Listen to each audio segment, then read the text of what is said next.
Thank you. Thank you. Thank you, everyone. Thank you. Thank you.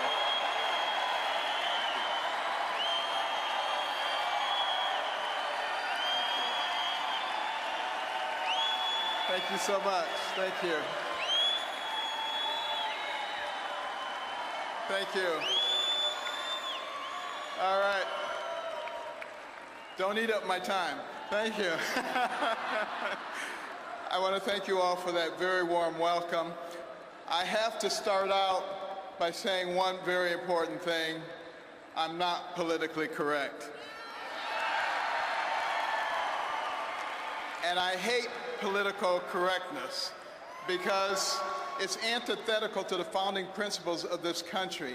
And the secular progressives use it to make people sit down and shut up while they change everything. It's time for us to stand up and shout out about what we believe in.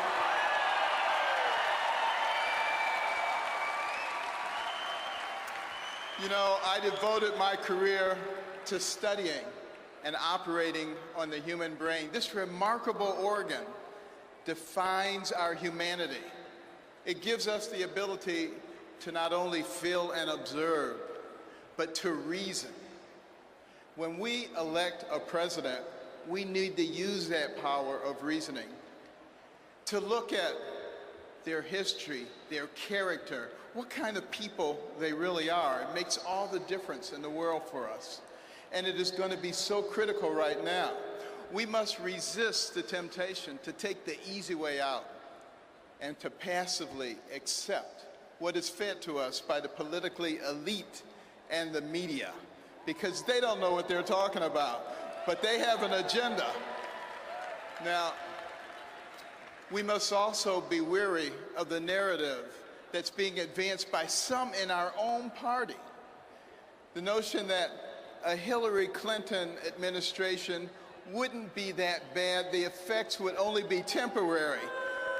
You know, that it would only last for 4 and at most 8 years. They're not using their God-given brain to think about what they're saying, because it won't be 4 or 8 years, because she will be appointing people who will have an effect on us for generations, and America may never recover from that. That's what we have to be thinking about.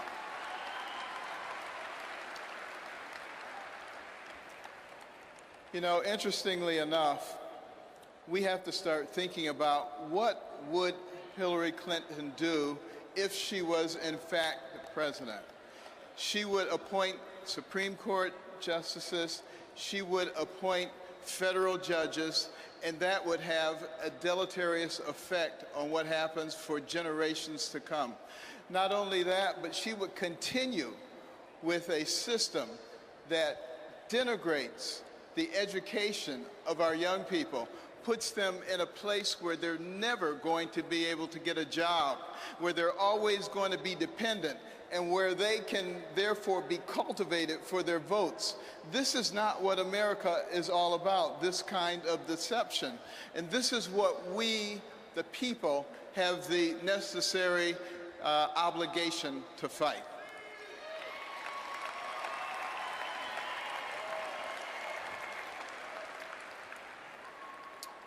Now, one of the things that I have learned about Hilary Clinton is that one of her heroes, her mentors, was Saul Alinsky.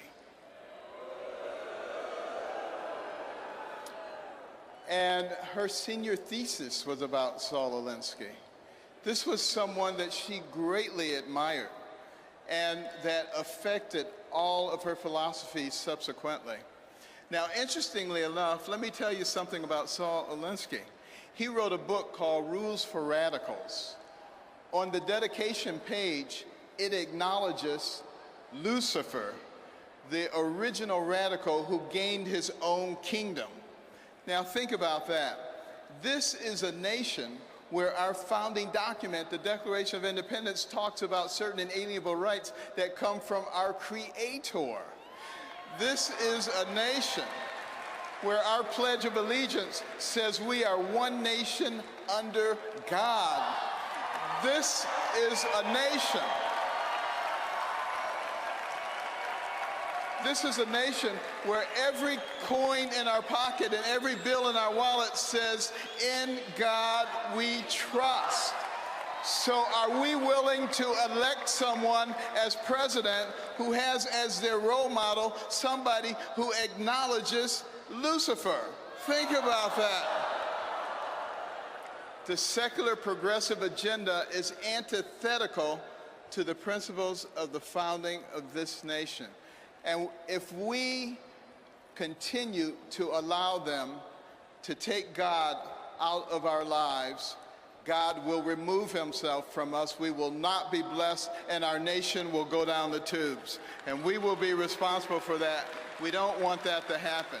Now, Donald Trump, he understands this very well. He understands that the blessings of this nation come with the responsibility to ensure that they are available to all, not just the privileged few. This is exemplified by his willingness to take on the establishment against all odds. It is evident in his passion for the American worker. It is found in his desire to put his considerable skills to work on behalf of American interests, not his self-interest. I'm proud to support Donald Trump, an extraordinary businessman, the right leader for a time such as this.